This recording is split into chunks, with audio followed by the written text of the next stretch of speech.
Meu nome é Douglas Rafael, eu sou aluno do professor Lúcio, da matéria de Introdução à Física Clássica 1, e hoje estaremos dando início à segunda unidade. E eu vou falar um pouco sobre energia e trabalho. Bem, começando por energia, o que é energia e para que ela serve? Teremos aqui dois exemplos de usina, uma hidrelétrica, que usa a força da água, e uma termoelétrica, que é a queima de carvão. Bom, e o que elas têm em comum? É notório que existem algumas diferenças entre elas, mas qual é a semelhança entre essas duas? A semelhança é que no final o objetivo em comum delas é gerar energia elétrica. Pegando a usina hidrelétrica como exemplo, o funcionamento dela parte basicamente do movimento da água, que é energia cinética, girando uma turbina com esse movimento, e essa energia cinética será convertida em energia elétrica. Já na termoelétrica, temos a queima do carvão, aquecendo o recipiente com água, fazendo ferver e transformar em vapor. Esse vapor está em movimento, ou seja, nesse tipo de usina, o funcionamento não parte do movimento da água, porque ela está inicialmente parada. O funcionamento parte da queima do carvão, que é energia química. Quando ferve a água, gera uma mudança de pressão, que é energia térmica. O vapor gerado está em movimento, que é energia cinética, girando também uma turbina, e a energia cinética será convertida em energia elétrica também. O que podemos entender disso é que existem diversos tipos de energia e que ela pode se manifestar de diversas formas diferentes. Com isso, lembramos da conservação de energia, que fala para nós que a energia não some, ela passa de uma forma para outra. Como já dizia um famoso químico francês do século XVIII, considerado como o pai da química moderna, Antoine Lavoisier: nada se cria, nada se perde, tudo se transforma. Então, pessoal, vimos que existem diversos tipos de energia e algumas são essas. Quando algo está em movimento, por exemplo, um carro em movimento, existe a energia cinética.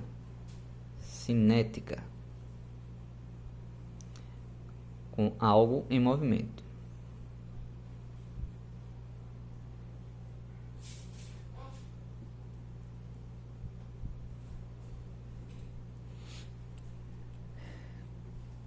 Quando algo está mais alto que um outro referencial e possui gravidade, então a energia é potencial gravitacional.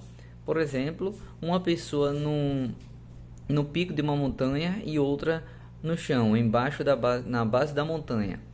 É a potencial gravitacional. Potencial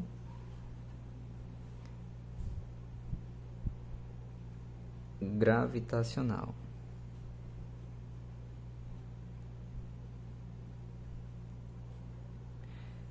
Que é quando há uma diferença de altura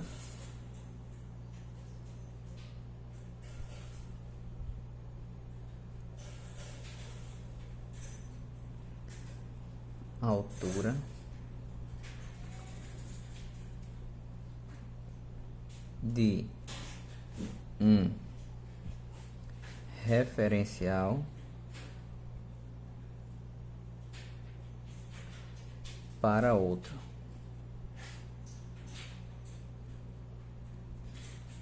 E, nesse caso, existe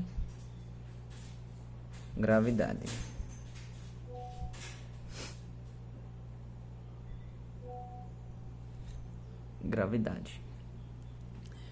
E a energia potencial elástica é associada a molas.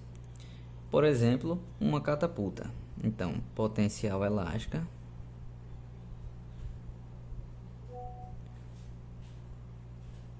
elástica está relacionada a molas, certo? Potencial elástica. E existe também a energia térmica, que é quando se esquenta algo, por exemplo, ferver água, certo? Então, energia térmica. Energia térmica.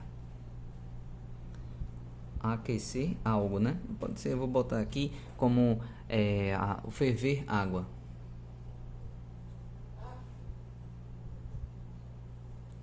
Ferver água, você está gerando energia térmica.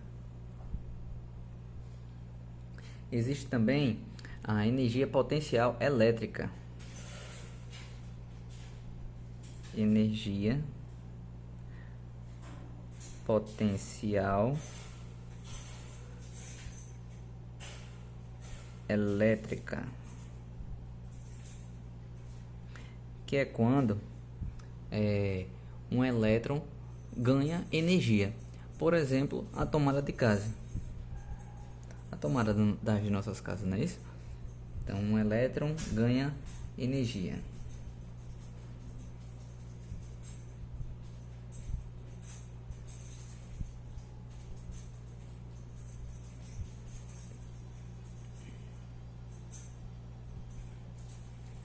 Existe também a energia química.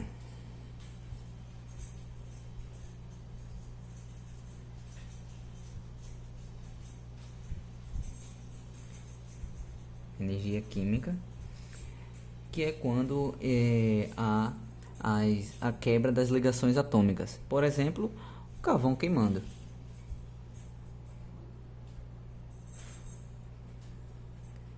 Quebra das ligações atômicas.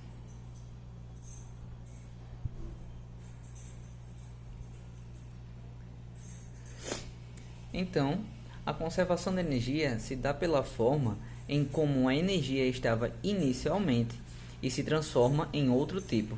Um exemplo bem conhecido disso é uma bola de boliche e uma pena em uma câmara de vácuo, presas a uma certa altura, qual tipo de energia elas tinham inicialmente? Energia potencial gravitacional. E quando se desprendem, passam a cair e ganhar velocidade. Então a energia potencial gravitacional se transformou em energia cinética. Já sobre a questão da eficiência,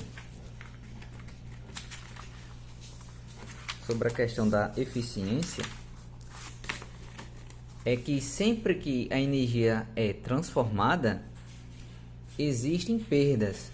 Você não consegue transformar a energia em 100% de outra energia. Sempre haverá um outro tipo. E isso se considera uma perda. Por exemplo, em um motor de carro, para fazer o motor funcionar, utiliza-se o combustível. Nesse caso, a queima do combustível será energia química, que se transformará em energia cinética para mover o carro, certo? Porém, o motor também se aquece. Com esse processo, gerando também uma energia térmica, o calor propriamente dito. Ou seja, nesse caso, a energia química é transformada parte em energia cinética e parte em energia térmica. Um exemplo de baixa eficiência é um carro a combustão, quando parte da energia química gerada pela queima do combustível será transformada em energia cinética para o movimento, outra parte em energia térmica, que nesse caso é irrelevante, e parte desse combustível nem é queimado e vai para a exaustão do motor, o cano de escape. E um exemplo de uma eficiência melhor é o motor elétrico, que hoje em dia já tem carros com motor elétrico. Já que não tem a queima de combustível, ele consegue aproveitar mais a energia química dentro das baterias e transforma em energia cinética. Bom, então vou exemplificar para vocês alguns tipos de energias renováveis e energias não renováveis. Energias renováveis temos a eólica,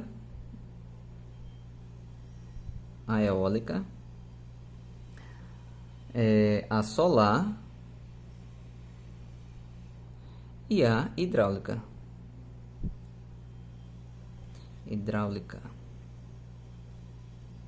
Que nesse caso aqui é nas hidrelétricas, certo?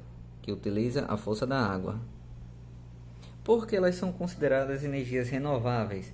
São consideradas energias renováveis por causa que seus recursos naturais são reabastecidos. A eólica usa a força do vento, a solar usa o calor do sol e a hidráulica usa a força da água, certo? E as não renováveis temos o petróleo,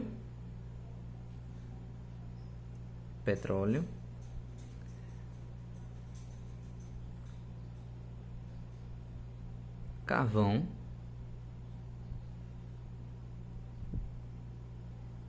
gás natural, entre outros. E por que são considerados não renováveis?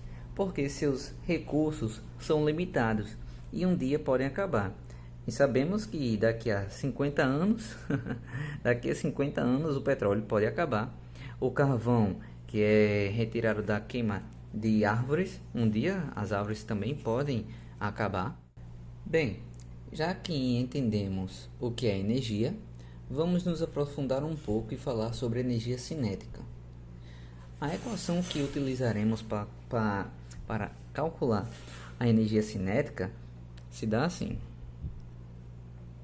K igual a M vezes V ao quadrado dividido por 2. Esse K aqui é energia cinética. Esse cinética aqui vem de kinetic no inglês, certo? Energia cinética.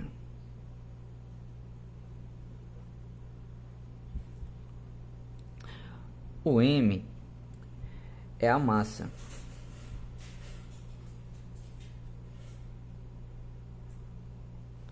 É a massa que é dada em quilograma, certo? Que é dada em quilograma. Lembrando, a energia cinética é dada em joules, tá? Que é dada em joules. O V é a velocidade.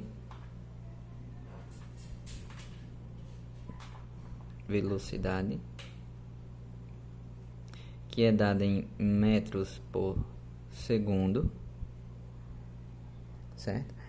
E lembrando que a energia não é vetorial, ela é escalar. Como ela é escalar, então a direção não importa.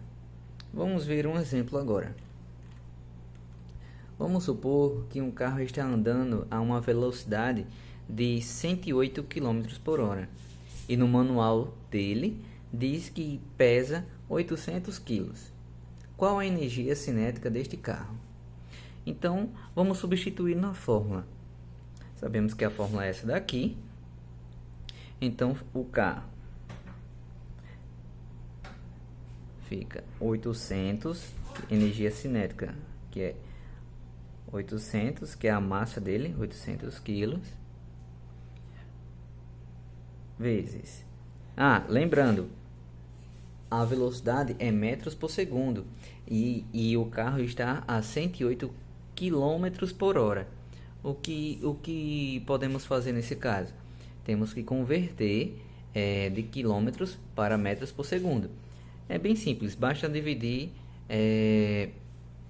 por 3,6, que dá exatamente 30 metros por segundo.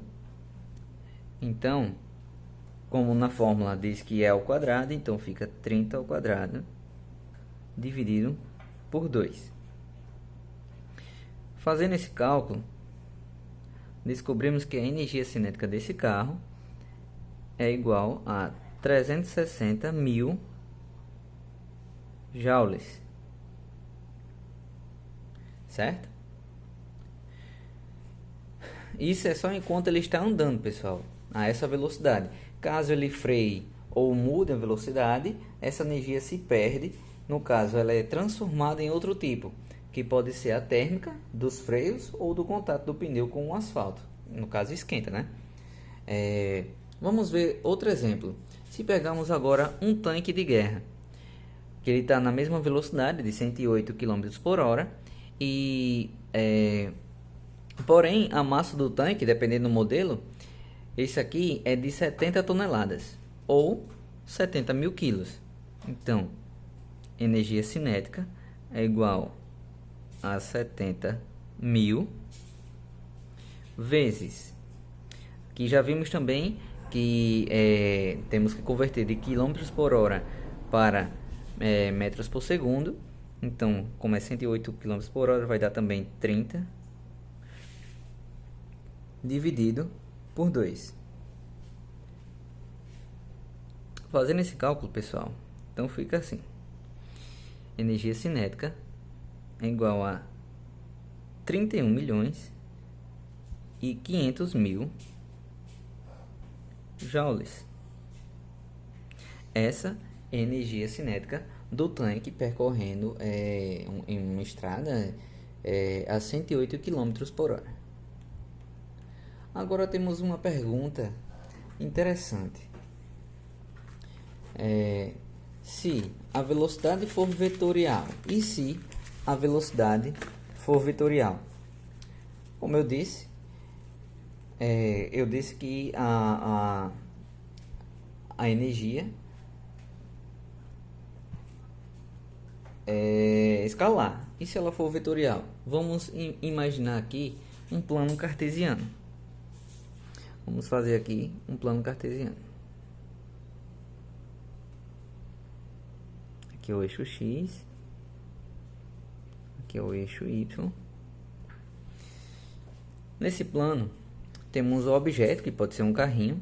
E vamos dizer que esse carrinho... Vou desenhar aqui o carrinho. Aqui é um objeto aqui.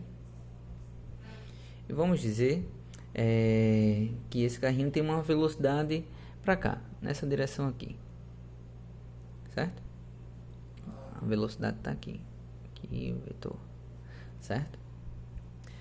E ele não está nem em X nem em Y, concorda?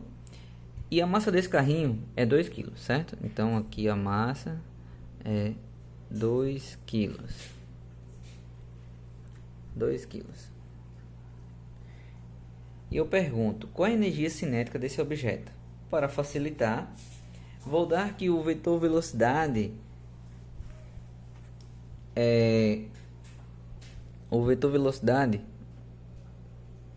vai ser 4i chapéu mais 3j chapéu metros por segundo, certo? E como faremos para calcular a energia cinética se anteriormente tinha falado que ela é escalar e agora é dado como vetorial? Bom, para isso vamos precisar do módulo da velocidade. E o módulo da velocidade nada mais é que pegar a raiz quadrada dos componentes ao quadrado, que vai dar isso aqui, ó. Vamos lá, o módulo da velocidade seria módulo da velocidade seria assim: módulo da velocidade é igual a raiz quadrada de 4, né, ao quadrado, mais 3 ao quadrado, que é igual a 16 mais 9, que é igual a 16 mais 9 dá 25. Raiz de 25, que a raiz de 25 é 5.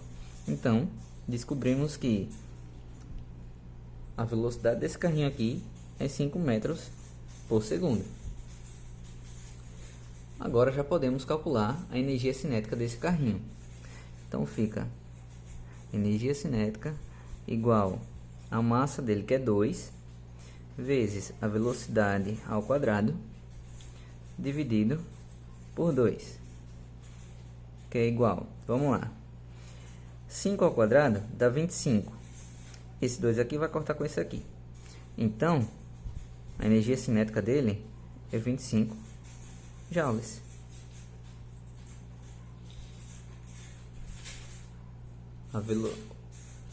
A energia cinética do carrinho nessa velocidade, nesse plano cartesiano, é de 25 joules. Então, se a velocidade não for escalar, você precisa converter para escalar utilizando o módulo. E é assim que se calcula a energia cinética. Bem, pessoal, então agora vamos para o trabalho. O trabalho é uma das formas de transferir energia. Para calcular o trabalho, vamos utilizar essa forma aqui. Trabalho igual ao produto escalar da força pelo deslocamento.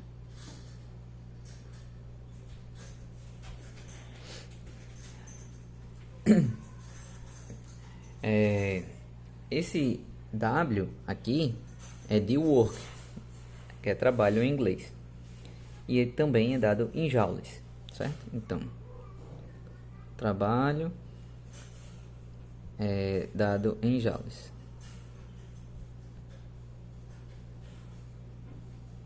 Trabalho, em joules. Esse F aqui é a força. É a força que é dada em newtons, certo? Que é dada em newtons. E a distância percorrida, certo? A distância percorrida. Distância percorrida, que é dada em metros, certo, pessoal?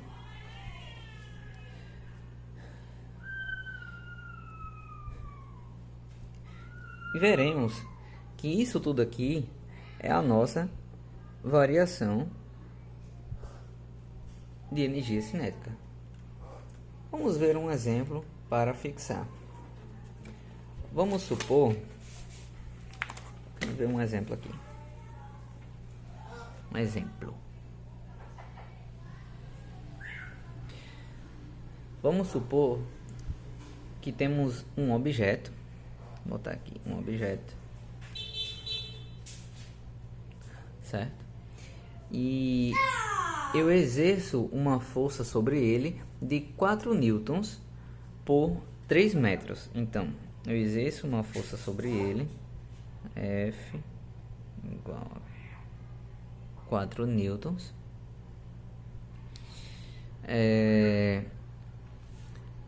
durante 3 metros, certo? Aqui 3 metros. Dizer que ele se deslocou daqui para cá, 3 metros.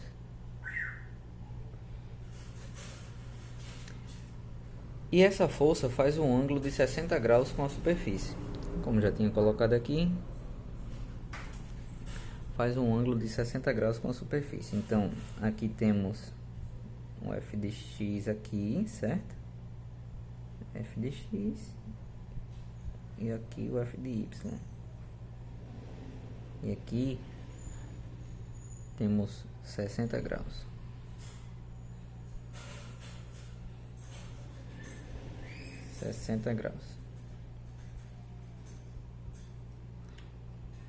Como essa força não está nem em x, nem em y, precisamos decompor esse vetor. Como eu já coloquei aqui, temos o f de x aqui e o f de y aqui, certo? Então, vamos lembrar. No f de x, nós temos que é igual a f cosseno do ângulo. No caso aqui, que é o ângulo θ. E o f de y é igual ao f seno do ângulo, certo? No f de x, nós temos que o cosseno, que o ângulo é 60, então fica f cosseno de 60.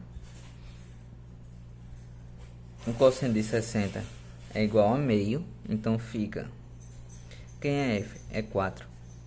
Então fica 4 vezes meio, que é igual a 2. 2 o quê? 2 newtons, porque a força é dada em newtons. E no f de y temos que o seno de 60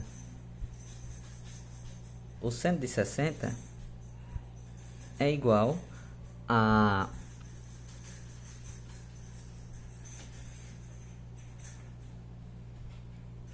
é igual a 3 raiz de 2. 3 é raiz de 3 sobre 2, perdão. É raiz de 3 sobre 2. Então, 4, que é a força, vezes raiz de 3 sobre 2 é igual a 2 raiz de 3 newtons. Certo? Então, o vetor F vai ficar assim. O vetor F é igual a 2i chapéu mais 2 raiz de 3 j chapéu newtons. Essa foi a parte da decomposição do vetor F.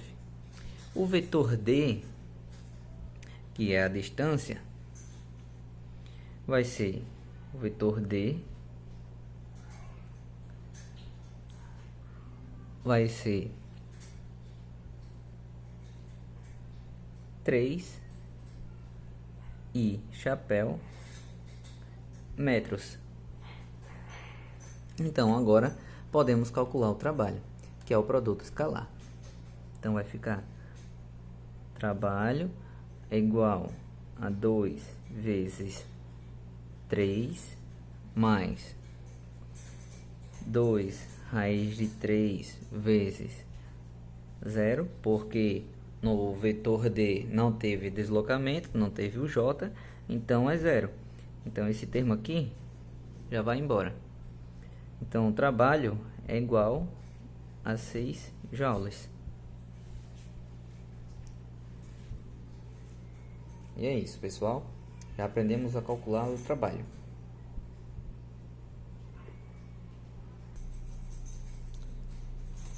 Como já aprendemos a calcular o trabalho, vamos ver a relação entre trabalho e energia. Como partimos do trabalho e vamos para a energia.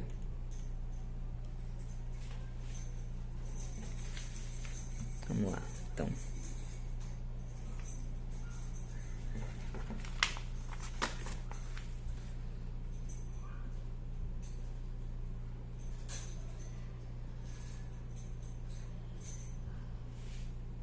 trabalho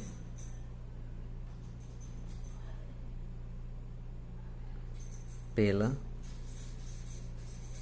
energia.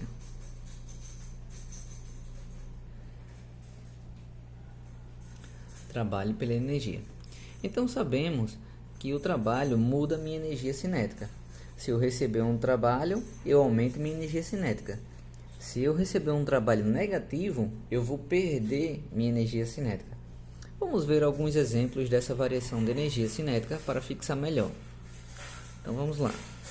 Vou botar aqui letra A. Um objeto de massa igual a 2 quilos é exercido uma força de 1 newton. Então F é igual a 1 newton e deslocado 3 metros. Então D é igual a 3 metros.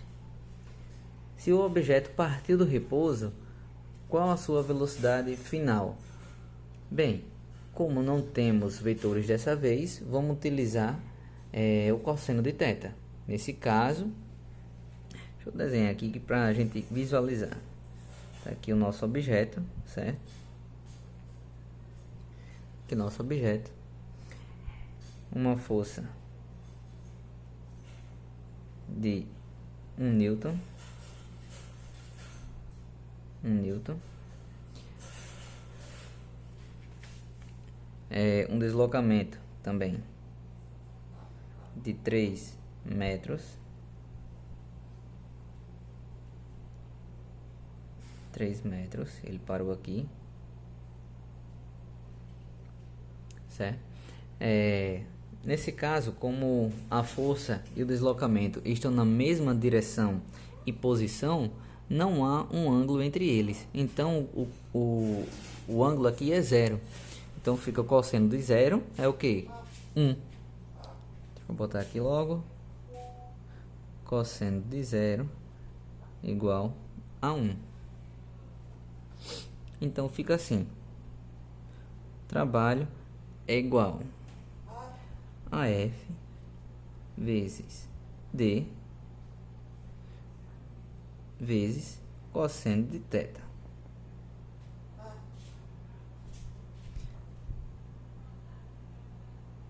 Trabalho é igual a, quem é F, quem é a força aqui, 1 vezes, quem é o deslocamento, 3 metros, quem é o cosseno de θ, é 1. Então, trabalho é igual a 3 joules. Mas, como falei para vocês anteriormente, que trabalho é a variação de energia cinética, então, trabalho é igual a energia cinética final menos energia cinética inicial. E na pergunta ele está querendo saber qual a velocidade final desse objeto, certo? Se ele quer saber a velocidade final, então vai ser assim.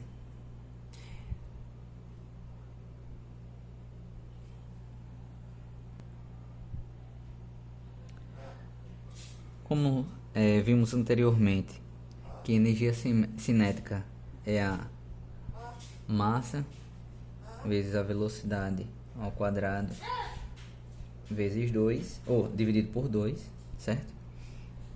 E aqui temos energia cinética final e a inicial. Então, aqui vai ser velocidade inicial menos a massa vezes a velocidade final ao quadrado.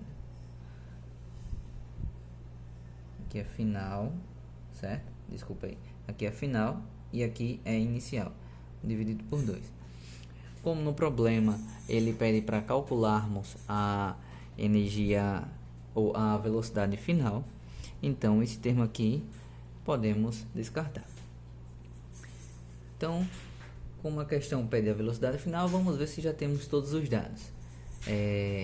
Já que temos o trabalho que é 3 joules, que calculamos aqui, então vai ficar trabalho igual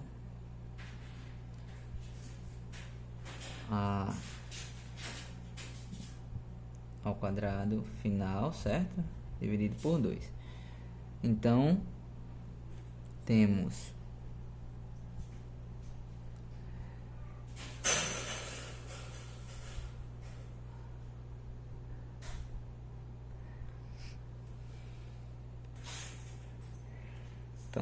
aqui que vai ficar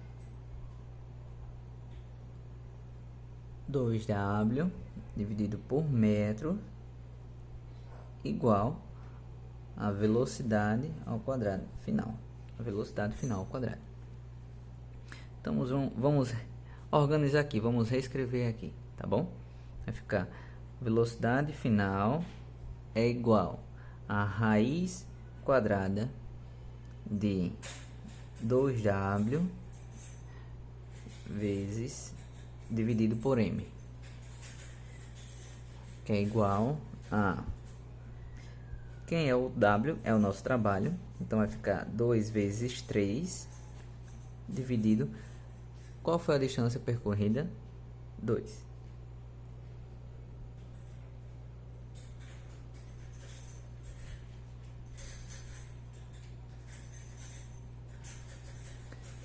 Então fica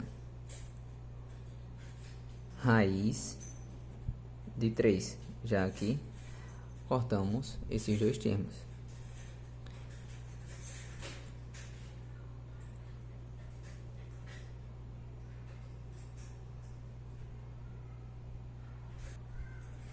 Raiz de 3 metros por segundo, que isso é aproximadamente 1,7 metros por segundo. Essa é a velocidade final.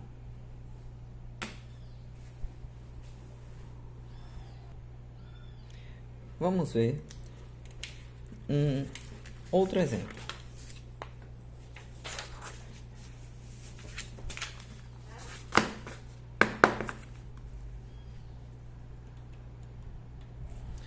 Vou chamar de letra B. Certo?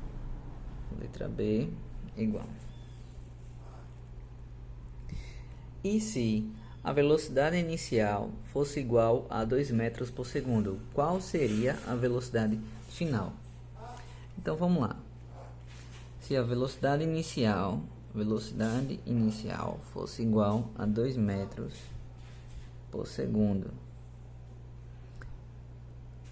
então vamos usar aquela fórmula de trabalho, é igual a massa vezes a velocidade final ao quadrado, final dividido por 2, menos massa vezes velocidade inicial ao quadrado dividido por 2.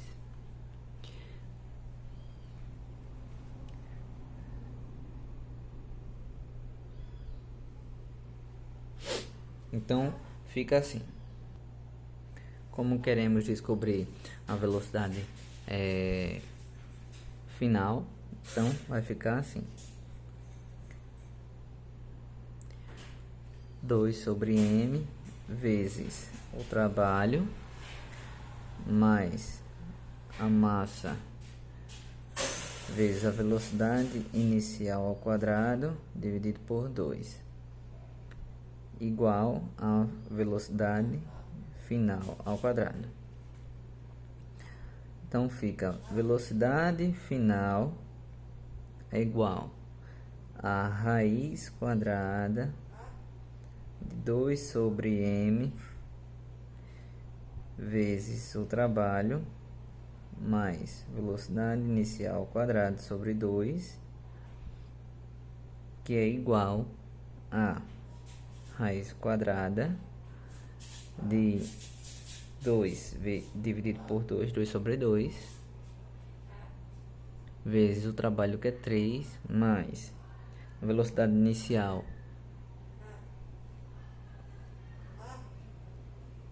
que é esqueci de colocar aqui o metro, certo?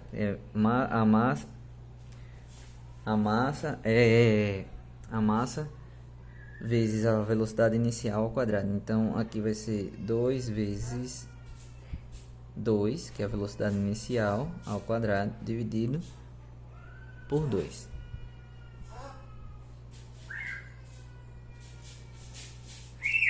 Isso tudo é igual a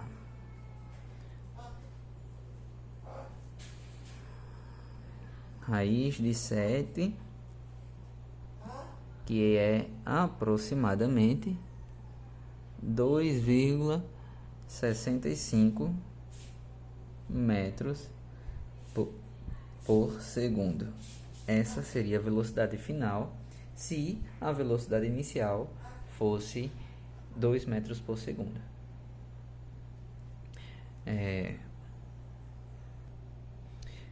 Vamos ver um terceiro exemplo agora. Letra C.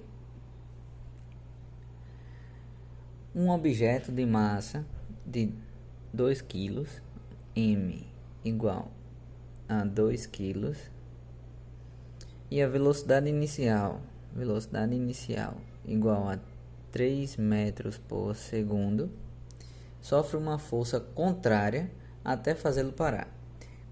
Quanto é o trabalho? O que isso nos quer dizer? Que quando o trabalho é negativo,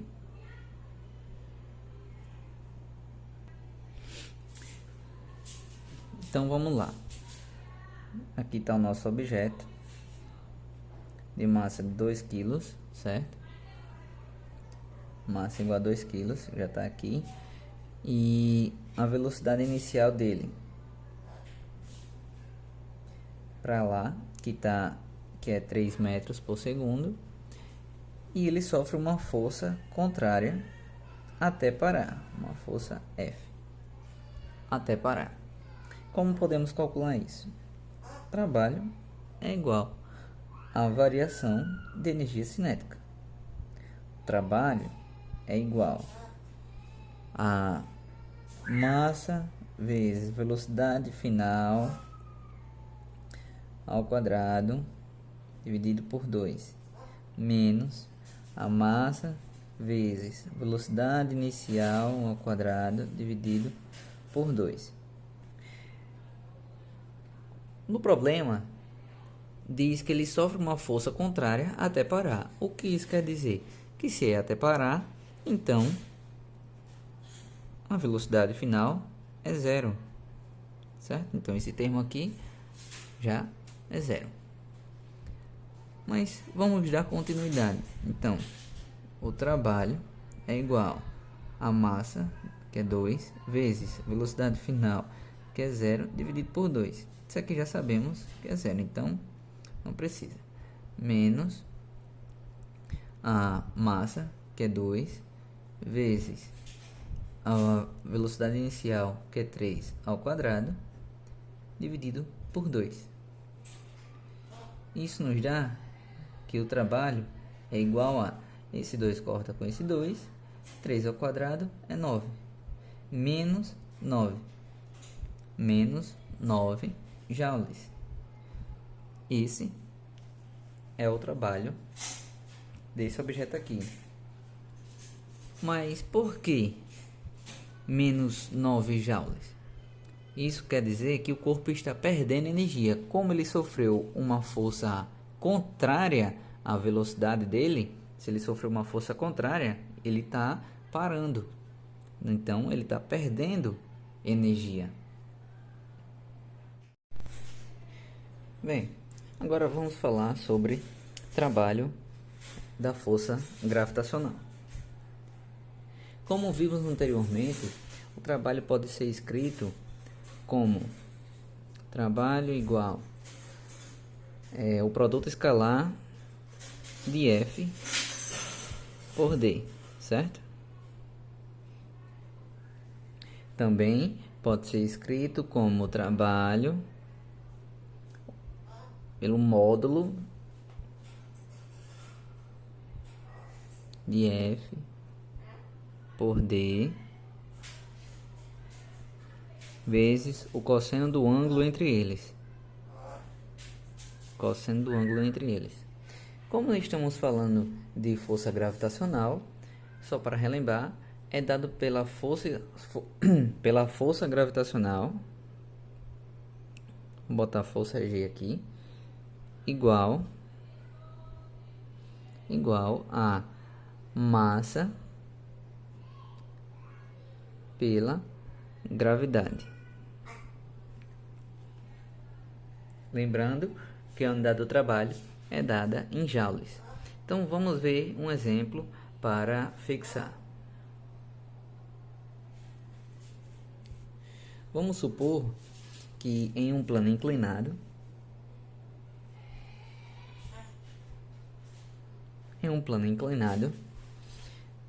com altura de 1 metro,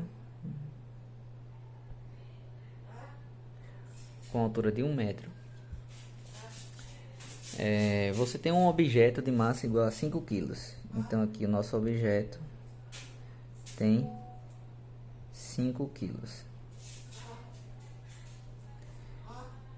E o deslocamento é 2 metros. Qual será o trabalho da energia gravitacional? Então aqui tem 2 metros. 2 metros, certo?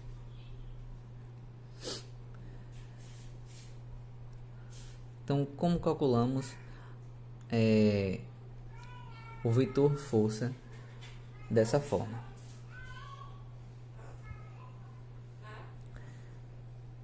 O vetor força aqui é igual a massa vezes a gravidade, certo? Que é igual a massa, que é 5, a força da gravidade aqui, que no caso para baixo é menos 9,8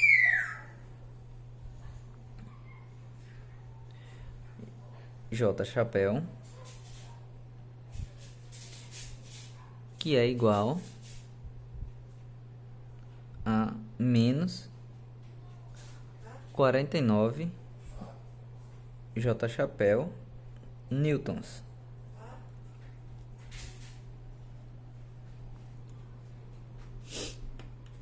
Utilizando a fórmula do trabalho, fica assim: trabalho igual a menos 49 J chapéu, que multiplica 2 I chapéu menos 1 J chapéu igual a... Aqui nós vemos que, como não teve a componente I chapéu, então vai ficar 0 vezes 2 mais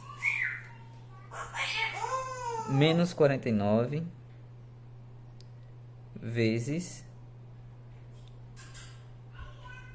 menos 1.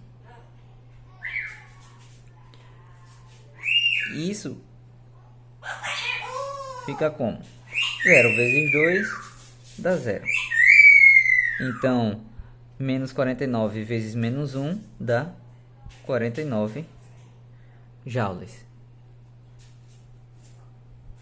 Essa é a nossa resposta.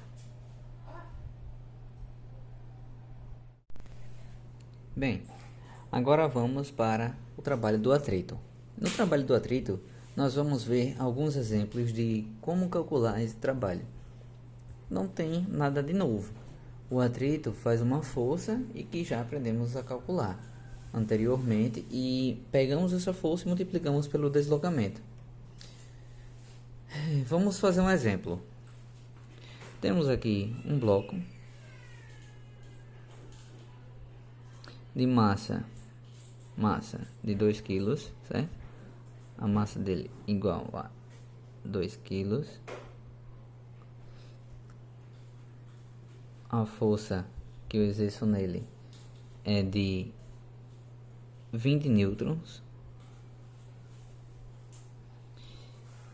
E ele se desloca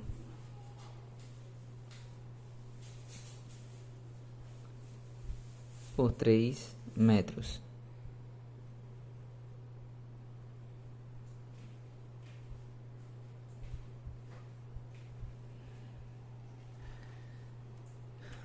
Na região do solo, de contato com o solo e o objeto, existe um atrito.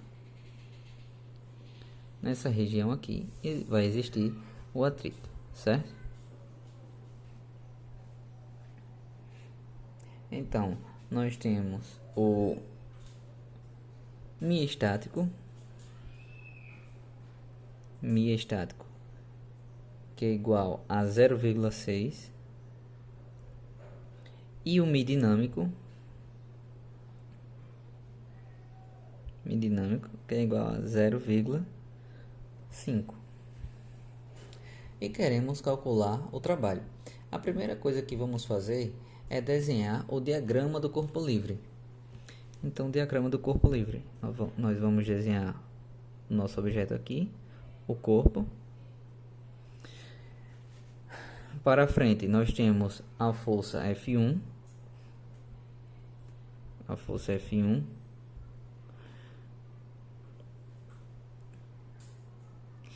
Para baixo, nós temos a força peso.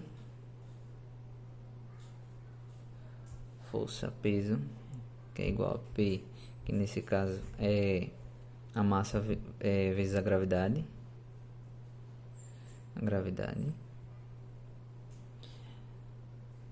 Para cima, nós temos a força normal,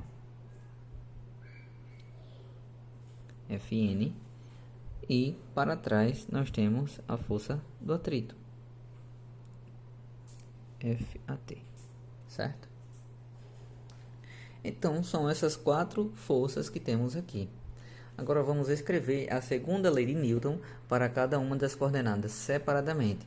E lembrando, como é atrito, temos que calcular a força de atrito máxima. Então fica assim: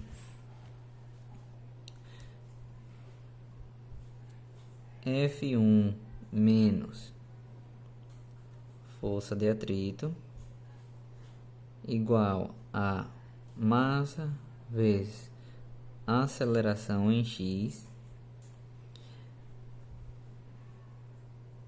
Fn menos a força peso, que é igual a massa vezes aceleração em y,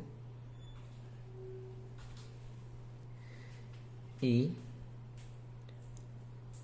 a força de atrito máxima, que é igual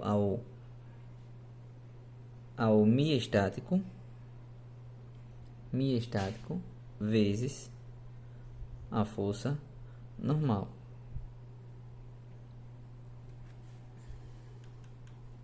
Como o objeto não está voando nem entrando para dentro da Terra, então esse termo aqui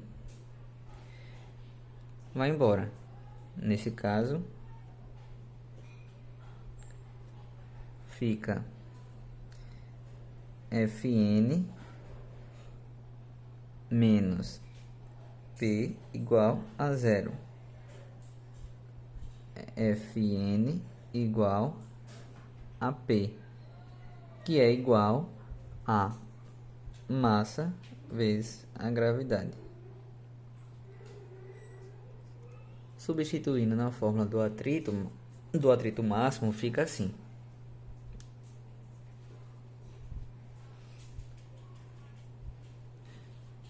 força do atrito máxima igual ao miestático, que é 0,6, vezes quem é a massa dele? A massa dele é 2 quilos, vezes a gravidade é quanto? 9,8. E isso dá 11,76 newtons.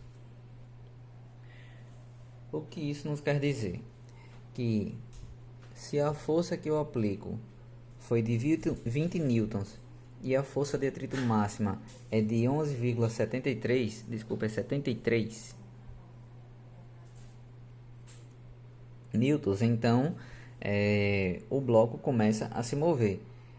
E quando ele começa a se mover, a força de atrito é igual ao μ dinâmico vezes a força normal. Então vai ficar assim: força do atrito é igual ao μ dinâmico vezes a força normal, que é igual a μ dinâmico é 0,5 vezes a força normal. Nós já vimos que é igual a força P, que é a massa vezes a gravidade. Então 2 vezes 9,8, que é igual a 9,8 newtons. Agora que sabemos a força de atrito, podemos calcular o trabalho da força de atrito, e para isso a gente vai pegar o vetor da força de atrito, que é, vou fazer aqui do outro lado, tá?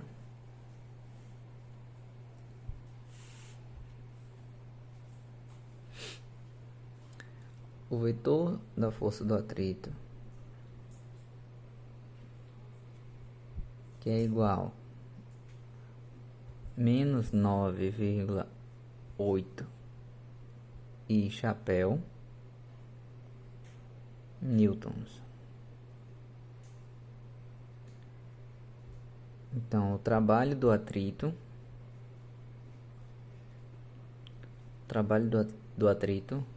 é igual ao produto escalar da força do atrito pela distância, que é igual a menos 9,8 e chapéu vezes 3 e chapéu, que é igual a menos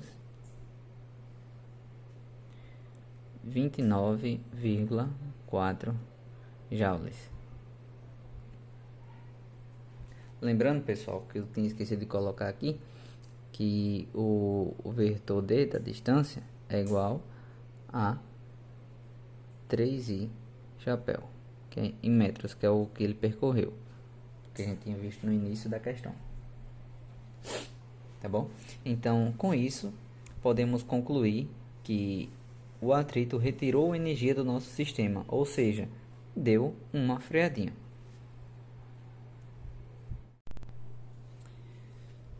Bem, pessoal, então vamos começar potências.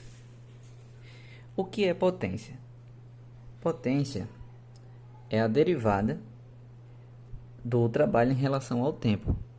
Então, potência é igual à derivada do trabalho em relação ao tempo.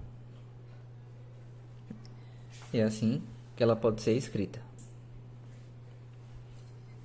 A potência diz pra gente quantos joules foi consumido em um segundo.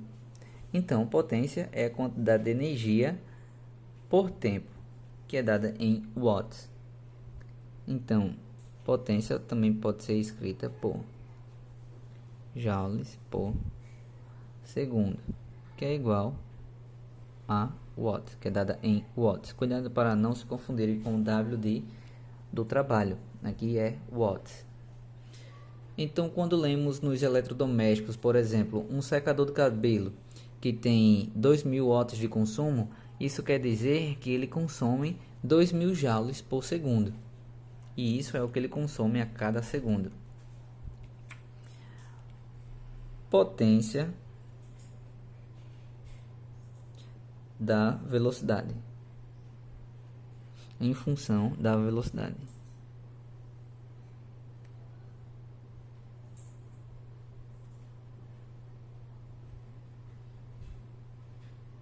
Cidade.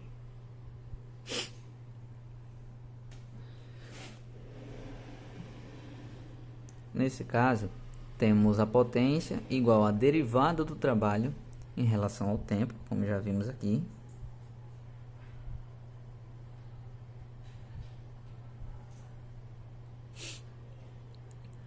E o trabalho é o produto escalar de uma força pela distância percorrida, certo?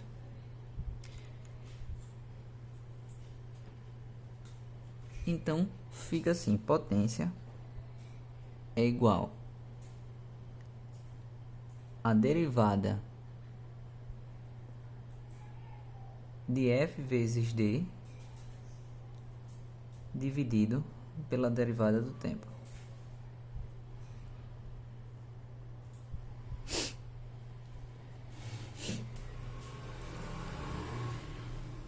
Nesse caso, essa derivada aqui vai ficar assim: a força vezes derivada de D. Esse D é a distância percorrida, o deslocamento, certo?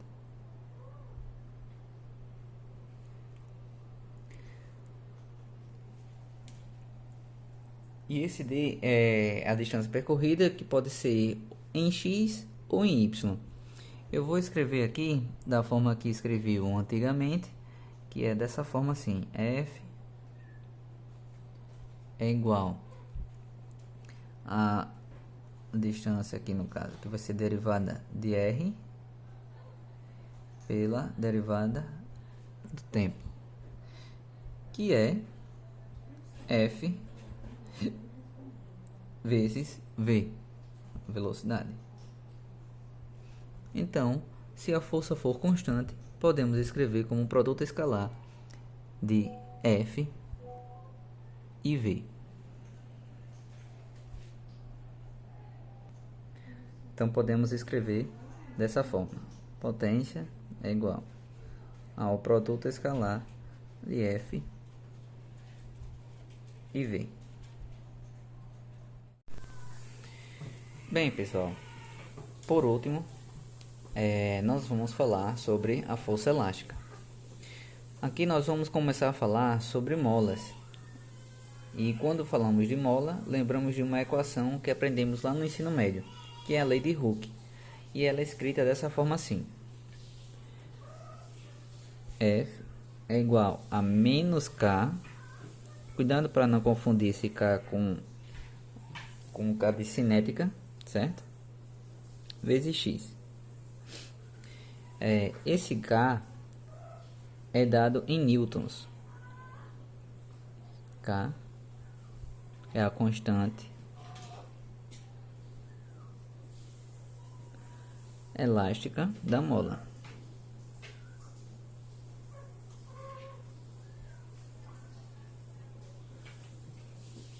E é dado em newtons.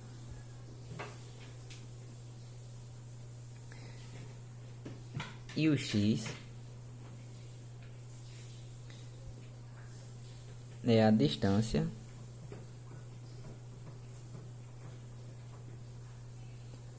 até o ponto de equilíbrio.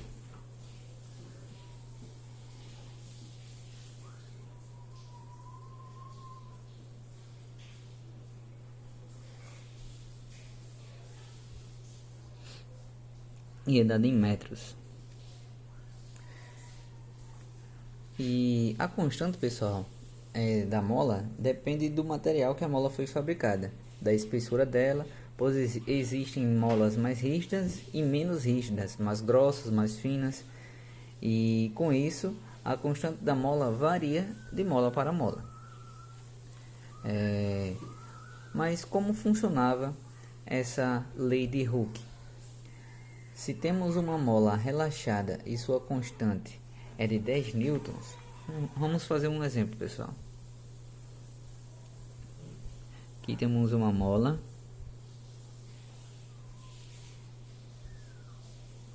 certo?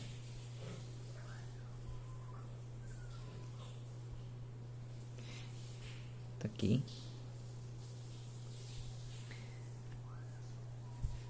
A constante dela é de 10 newtons. Se soltarmos ela e ela parou aqui, certo?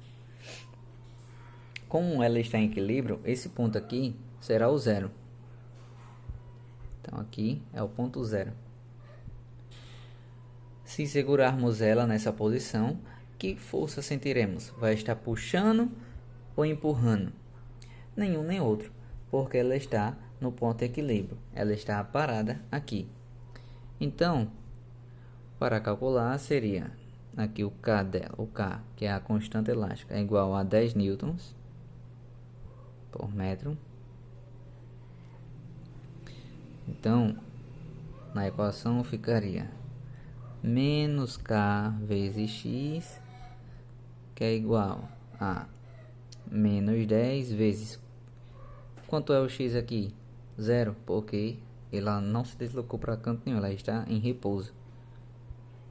Então, a força elástica aqui é igual a zero.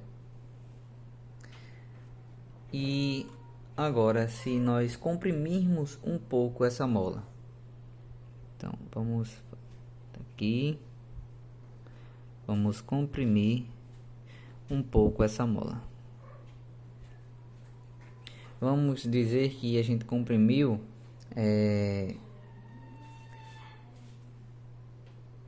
1 centímetro, que no caso dá, deixa eu botar aqui,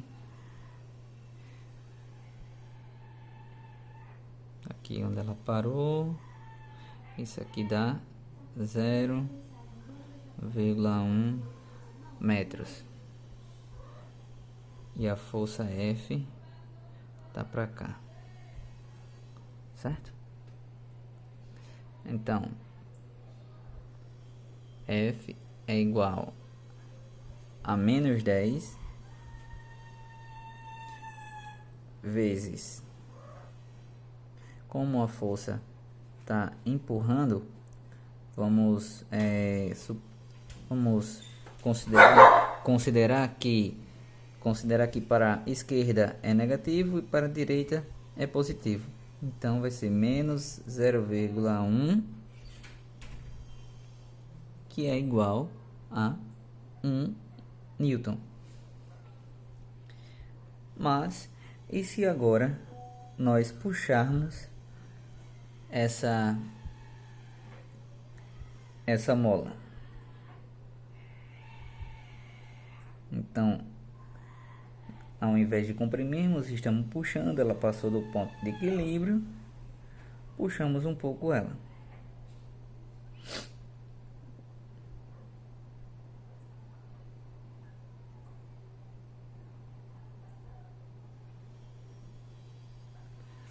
E essa distância aqui foi de 0,2 metros. Então, F é igual a menos 10 vezes 0,2, que é igual a menos 2 newtons. E era dessa forma que fazíamos no ensino médio. Mas agora vamos ver qual o trabalho que a mola faz. Sabemos que o trabalho é dado por trabalho igual o produto escalar da força pela distância ou deslocamento, certo? Mas essa força aqui, no caso, quando tratamos de força elástica, ela não é constante. Mas como poderemos calcular dessa forma, né? Mas vamos supor que ela seja constante.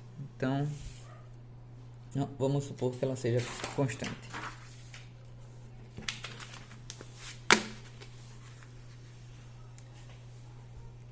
Se a força for constante, então nós teremos um gráfico parecido com esse aqui.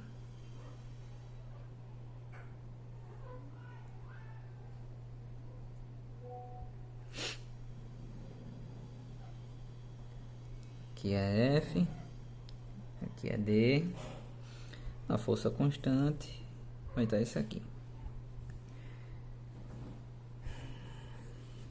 Para descobrirmos o trabalho, precisaríamos calcular a área debaixo da curva.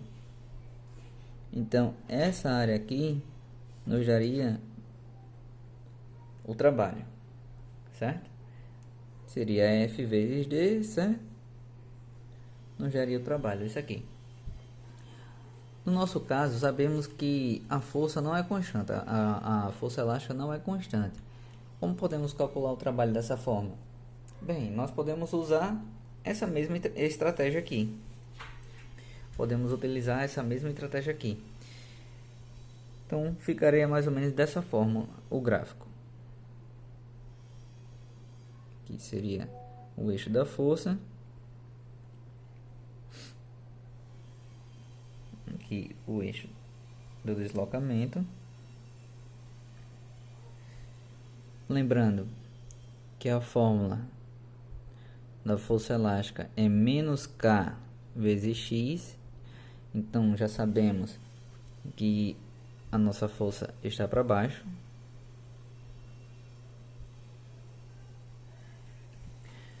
O que acontece?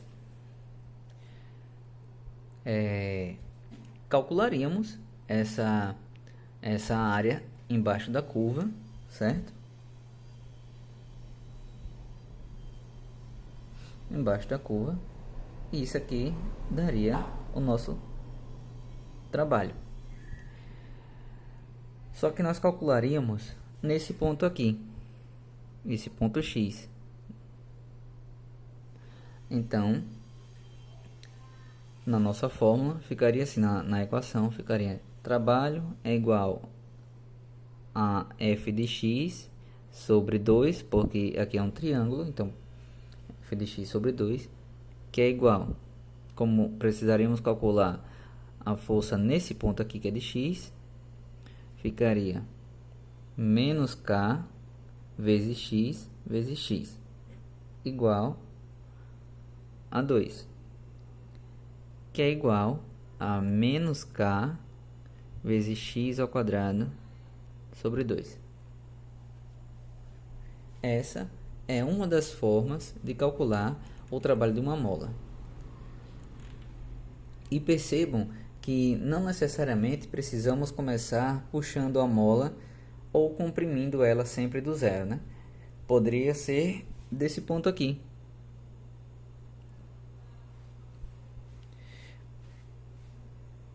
E aí, o que podemos fazer para começar, se vamos começar desse ponto até aqui?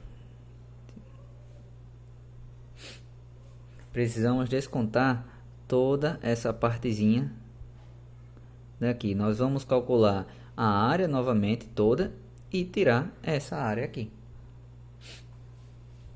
E podemos chamar isso aqui de x inicial e aqui de x final. Ok?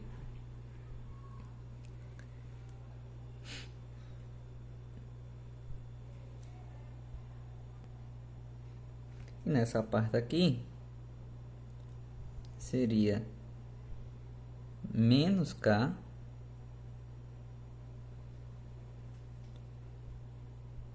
vezes x inicial ao quadrado sobre 2. E aí o que poderíamos fazer para começar desse ponto daqui até aqui? Precisamos descontar essa partezinha e assim podemos chamar essa parte de x final e aqui de x inicial. Então, na equação, ficaria dessa forma assim. Trabalho é igual a menos K x final elevado ao quadrado sobre 2 mais K x inicial ao quadrado sobre 2. E uma forma mais compacta de denotar isso, seguindo a notação do livro Halliday, fica assim: trabalho S igual, que é o trabalho da mola, que a mola em inglês é spring, fica menos K, que multiplica x final ao quadrado menos x inicial ao quadrado, tudo sobre 2. Essa seria a forma outra forma mais compacta de calcular o trabalho da força elástica. E é isso.